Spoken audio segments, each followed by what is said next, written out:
In Columbus, Ohio, releasing video of a person of interest linked to the murder of dentist Spencer Tepe and his wife Monique. It shows the person walking in an alley near the couple's home where they were gunned down last week. The couple's two children found crying but unharmed in that house.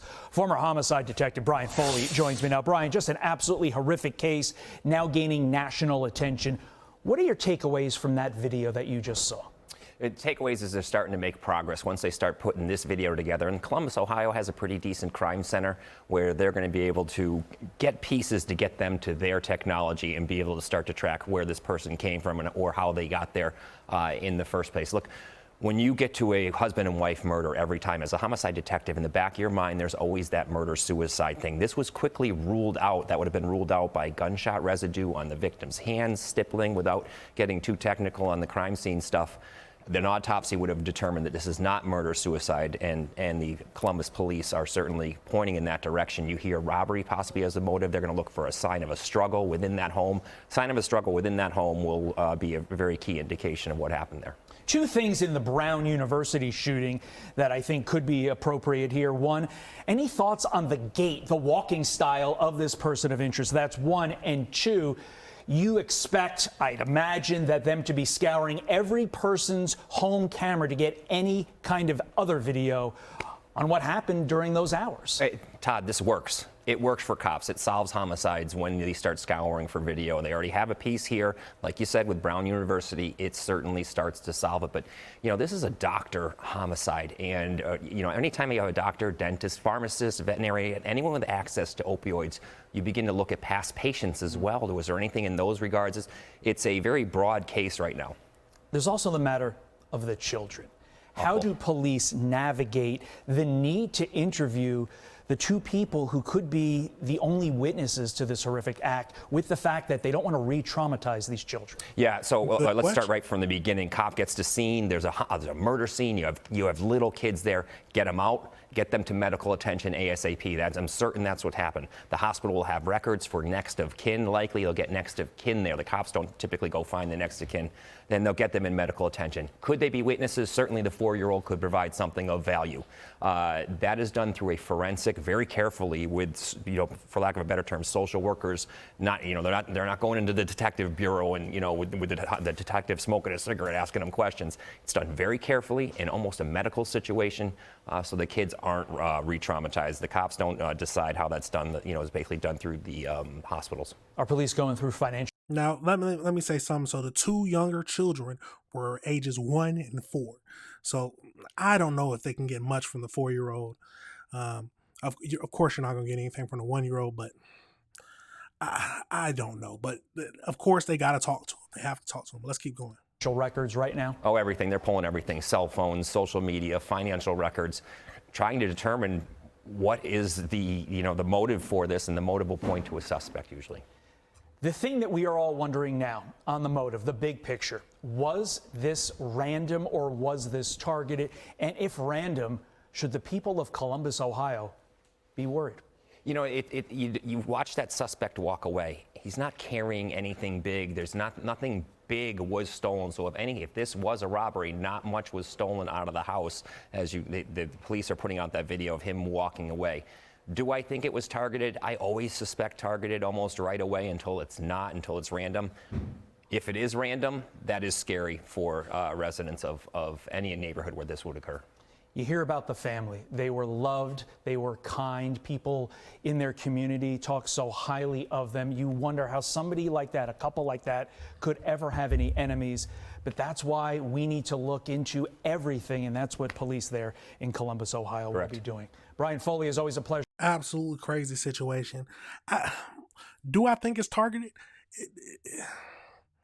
You kill the parents and not even harm the children. The time it happened between 2 and 5, just remembering stuff. I can see it being targeted, but I can definitely understand the idea of someone just randomly killing 2 people out of nowhere in the morning is something that no community wants to deal with. Let's get over into this next video and see if they give us any more details. The body, our friend wasn't answering his phone. We just did a wellness check. We just came here, and he appears dead. A heartbreaking 911 calls from family and friends of an Ohio couple killed 1 week ago as the search escalates for their killer. Spencer and Monique Tepe were shot dead inside of their Columbus home. The couple's 2 young children also inside, but they were left unharmed. So far, police have given few leads. There's no gun, no signs of a break-in, and no true suspect. But that may have changed yesterday. Columbus police signaling the first possible break in this case, releasing this video showing a person of interest captured by a home surveillance camera within the time window in which police believe the Tepes were killed. News Nation's Alex Capriello joins us live with the very latest developments in this case. Alex. Yeah, there's still a suspected murderer at large in Ohio. Police working diligently to try to find that suspect. Now a full week after that double homicide. Very few details, Nicole, have trickled out to family, but police say they have received a few tips. Authorities releasing this brand new video they say shows a person of interest. Let's take a good look at it again. It's the best shot police have, showing someone walking down a back alley wearing a black hooded jacket and jeans. Police say this video was shot right. You can't see anything. All you can see his clothes, but I'm assuming he was prepared for any kind of street cameras because he's got his head down. He's not looking around, hood over his head. Around the time they believe that double murder took place. The victims, Spencer and Monique Tepe, are parents to 2 young children. News Nation connected with Spencer's brother-in-law, who described the couple as well-liked and admired by everyone, happy people who just didn't have any enemies. He's hoping this new video leads to a break in the case. When I first saw it, yeah, I do think, you know, suspicious looking person there. It also very well could be, you know, somebody walking home drunk from a bar. Yeah. But, you know, it's evidence nonetheless that hasn't been released until now. And it's good that they're kind of progressing through this. The couple was discovered with multiple gunshot wounds on the top floor of their home just after 10 in the morning, exactly 1 week ago. Spencer's coworkers were the ones who called police when he didn't show up for work, something that immediately raised red flags. Listen. We're very, very concerned because this is very out of character. And we can't get in touch with his wife, which is probably the more concerning thing. At this time, police say they have no reason to believe that this was a murder-suicide. The couple leaves behind 2 young children, as I mentioned, only 1 and 4 years old. Spencer's brother-in-law says, thankfully, he does not believe that those children witnessed the murder of their parents or saw the bloody aftermath. All right, Alex Capriello with the very... that is a good thing because one wouldn't probably remember it, but a 4-year-old, that can have lasting damage. But in general, this is a tragic situation, and she's going to need to talk to somebody about it and just deal with the whole situation. It's an awful thing. But let's get over, you know how we like to do it. Let's get over into the AI overview so we can just get a little more detail, see if we miss anything. So like they said, we got Spencer and Monique, 37 and 39, who were found shot in their home. So Spencer is a dentist. And the bodies were found in the morning of December 30th, 2025, after Spencer failed to show up for work. The 2 children, ages 1 and 4, and the family dog were found safe and uninjured inside of the home. The crime occurred in the residence on a 1400 blocks of North 4th Street in the Winningland Park neighborhood. So, cause of death, both victims died from gunshot wounds. Investigators found 3 9mm shell casings at the scene. No forced entry, so that's an important thing. Police reported no obvious signs of forced entry, and no firearms were recovered at the house, which led them to rule out murder-suicide. So no forced entry. Either they left the door unlocked or he was able to get into the house, unlock it somehow.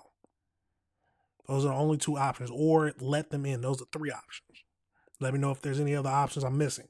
And then the person of interest, like they know they just released that grainy surveillance footage, and that is the person of interest they are looking for. It's a crazy situation. Luckily, no, the kids weren't hurt. The dog, I wonder what kind of dog it was. If it did it bark? Was he in the room with the kids? Was he hiding? Definitely not a guard dog, but it's a tragic situation no matter what. And they are still looking for the killer to this day. He's still on the loose after it's been close to a week now. Absolute tragic situation.